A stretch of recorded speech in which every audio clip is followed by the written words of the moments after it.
തന്നെ ചെയ്യും. അതിന് തല കൊയ്താലും കാല് പോയി. സഭയുടെ പദ്ധതികളെല്ലാം ഒരു അജണ്ട പോലെ കോൺഗ്രസ് എതിർക്കുകയാണെന്നാണ് പറയുന്നത്. ഏതെല്ലാം പദ്ധതികളാണ് എതിർത്തത്? അതിന് എതിർക്കാൻ ഇവരെന്ത് പദ്ധതിയാണ് കൊണ്ടുവന്നത്? 300 കോടി രൂപയുടെ പദ്ധതി അല്ല, എതിർക്കാൻ ഇവർ കൊണ്ടുവന്ന പദ്ധതി എന്താ? ഇത് തന്നെ ഒന്ന് നിങ്ങൾ ആലോചിച്ച് നോക്കൂ.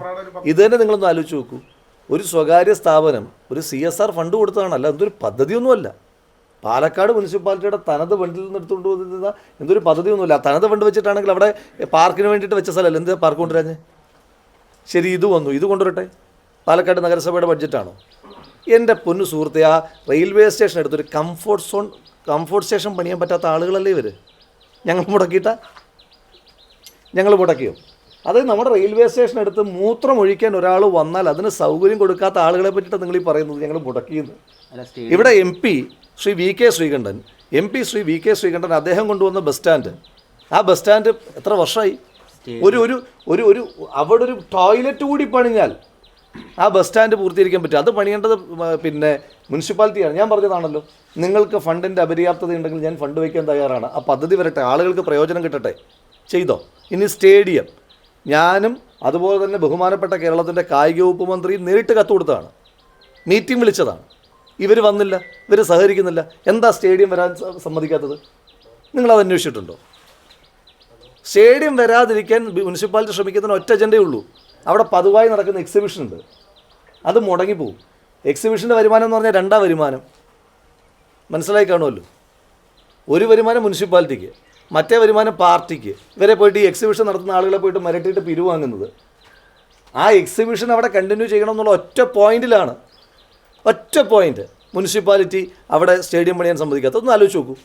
പാലക്കാട് പോലെ കായിക മേഖലയ്ക്ക് ഇത്രയേറെ പ്രാധാന്യമുള്ളൊരു സ്ഥലത്ത്, ഇത്രയേറെ അന്താരാഷ്ട്ര കായിക താരങ്ങളുള്ളൊരു സ്ഥലത്ത് 50 കോടി മുടക്കാമെന്ന് സംസ്ഥാന സർക്കാരും എന്ത് പണം വേണമെങ്കിലും മുടക്കാമെന്നൊരു ജനപ്രതിനിധി പറഞ്ഞിട്ട് പോലും ആ പദ്ധതി വരാൻ സമ്മതിക്കുന്നില്ല. കായിക വകുപ്പ് മന്ത്രി നേരിട്ട് വിളിച്ച എത്ര മീറ്റിങ്ങുകളുണ്ട്? ശ്രീ അബ്ദുറഹ്മാൻ നേരിട്ട് വിളിച്ച എത്ര മീറ്റിങ്ങുകളുണ്ട്? ഈ നിയമസഭാ സമ്മേളന സമയത്ത് ഞാൻ അദ്ദേഹത്തിന് കത്ത് കൊടുത്തിട്ട് മീറ്റിംഗ് വിളിക്കാമെന്ന് പറഞ്ഞു. സഹകരിക്കുന്നില്ല. അതിൻ്റെ കാരണം ഇതാണ്, അവിടെ എക്സിബിഷനുകൾ നടത്തണം. ഇനി ഏതിനെ പറ്റിയാണ് പറയേണ്ടത്? നമ്മുടെ KSRTC ഡിപ്പോ ഇതുവരെ നമ്പർ കൊടുത്തിട്ടുണ്ടോ? ഏത് പദ്ധതിയാണ് നമ്മൾ മുടക്കിയത്? ഈ പദ്ധതിയെ നമ്മൾ മുടക്കുന്നുണ്ട്, അതിൻ്റെ പേര് കൊടുക്കുന്നതിനെ മാത്രമേ നമ്മൾ എതിർക്കുന്നുള്ളൂ. അല്ലാതെ പദ്ധതിയൊക്കെ ഒന്നും എതിരല്ല നമ്മൾ. നഗരസഭ പേരിടുന്നതിൽ നിന്ന് പിന്നോട്ട് പോകാനുള്ള പണിയൊക്കെ നമുക്കറിയാം. ഏതെങ്കിലും ഒരു കാര്യത്തിൽ അവർ പിന്നോട്ടില്ല എന്ന് പറയുന്നതിനകത്തൊരു സന്തോഷമൊക്കെ ഉണ്ട്. ഏതെങ്കിലും ഒരു കാര്യത്തിൽ ഈ നഗരസഭ, പാലക്കാടിൻ്റെ വികസന മുടക്കികളായി നഗരസഭ മാറിക്കൊണ്ടിരിക്കുകയാണ്. പാലക്കാടിൻ്റെ ഒന്ന് ആലോചിച്ച് നോക്കൂ. കേരളത്തിലൊരു ഫാസ്റ്റസ്റ്റ് ഗ്രോയിങ് സിറ്റി, ആ സിറ്റിയെ ഇവരുടെ രാഷ്ട്രീയ അജണ്ട കാരണം മാത്രം തകർക്കുക. നിങ്ങളൊന്ന് ആലോചിച്ച് നോക്കൂ. ഒരു അന്താരാഷ്ട്ര നിലവാരമുള്ള സ്റ്റേഡിയം വന്നാൽ പാലക്കാടിൻ്റെ മുഖച്ഛായ മാറില്ലേ? ഇത്രയും റോഡ് അക്സസിബിലിറ്റി ഉള്ള ടൗണിൻ്റെ ഒത്ത നടുക്കുള്ള സ്റ്റേഡിയം വേറെ നിങ്ങൾക്കുണ്ടോ?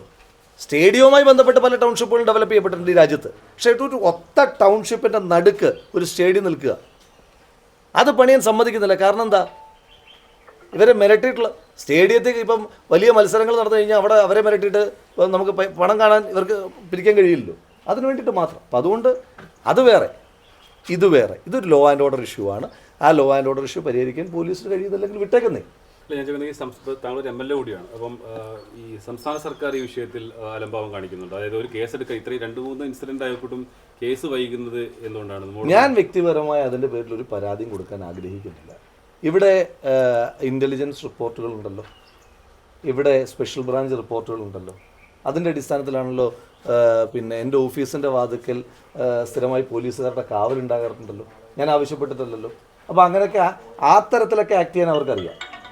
ഞാൻ പരാതി പറഞ്ഞതിൻ്റെ അടിസ്ഥാനത്തിലല്ലോ എൻ്റെ ഓഫീസിൻ്റെയും ഞാൻ താമസിക്കുന്നിടത്തും സ്ഥിരമായിട്ട് പോലീസിൻ്റെ ബന്ദോബസ്തുള്ളത്. ഞാനൊരു പരാതിയും കൊടുത്തിട്ടില്ലല്ലോ. അപ്പോൾ എന്തോ കുഴപ്പമുണ്ടെന്ന് അവർക്കറിയാം. ഇനി അതിൻ്റെ പേരിൽ നിയമ നടപടി എടുക്കില്ല എന്ന് പറയുന്നത് ഇപ്പോൾ വെറുതെ ഇപ്പം കേരളത്തിലെ 140 MLA-മാരുടെ ഓഫീസിൻ്റെ വാതിക്കൽ പോലീസ് വന്ന് നിൽക്കില്ലല്ലോ. അപ്പോൾ ഇവിടെ വന്ന് നിൽക്കുന്നുണ്ടല്ലോ. ആ നിൽക്കുന്നതിന് എന്തൊരു കാരണമില്ലേ? ആ കാരണത്തിൻ്റെ പേര് കേസെടുക്കാത്തത് എന്താ? ഞാൻ പോകുന്നിടത്തെല്ലാം പോലീസ് ഉണ്ടല്ലോ. അതിനിപ്പോൾ ഇത് കാരണമുണ്ടല്ലോ, അവർ നിൽക്കുന്നതിൻ്റെ കാരണമുണ്ടല്ലോ. വെറുതെ വന്നിട്ട് പോലും അതിന് മാത്രം പോലീസൊന്നുമില്ലല്ലോ. നമുക്ക് നമ്മുടെ നാട്ടിൽ കാലാകാലങ്ങളായി സേനയ്ക്ക് വലിയ കുറവുണ്ടല്ലോ. അതിലൊരു കുറച്ച് ആളുകൾ വന്ന് നിൽക്കണം. ഞാൻ അവരോട് എനിക്ക് വലിയ ബഹുമാനമാണ്, അവർ ഡ്യൂട്ടി ചെയ്യുന്നു. പക്ഷേ ആ വന്ന് നിൽക്കുന്നതിനൊരു കാരണമുണ്ടല്ലോ. ആ കാരണത്തിൽ എന്താ കേസെടുക്കാത്തത്? ന്യായമായ ചോദ്യമാണ്. അത് സംസ്ഥാന സർക്കാരിൻ്റെ ഉത്തരവാദിത്തപ്പെട്ട ആളുകളെ കാണുമ്പോൾ നിങ്ങൾ ചോദിച്ചു നോക്കും. തീർച്ചയായിട്ടും അതിന് ഒരുപാട് നിയമപരമായിട്ടുള്ള സാധ്യതകളുണ്ട്. ഒന്ന്, തദ്ദേശ സ്വയംഭരണ സ്ഥാപന വകുപ്പിന് അതിനകത്ത് ഇടപെടാൻ കഴിയും. രണ്ട്, നമുക്ക് കോടതിയിലേക്ക് പോകാൻ കഴിയും. ഇത്തരത്തിൽ പേരുകളുമായി ബന്ധപ്പെട്ടിട്ട്, പ്രത്യേകിച്ച് CSR ഫണ്ടുകൾ ഉപയോഗിച്ചുകൊണ്ടുള്ള പേരുകളുമായി ബന്ധപ്പെട്ടിട്ട് രാജ്യത്ത് നിലനിൽക്കുന്ന ചില വ്യവസ്ഥിതികളുണ്ടല്ലോ, ആ വ്യവസ്ഥിതികളെല്ലാം നമ്മൾ ഉപയോഗിക്കും. തദ്ദേശ മന്ത്രിക്ക് ഞാൻ പരാതി കൊടുത്തിട്ടുണ്ട്, രേഖാമൂലം തന്നെ പരാതി കൊടുത്തിട്ടുണ്ട്.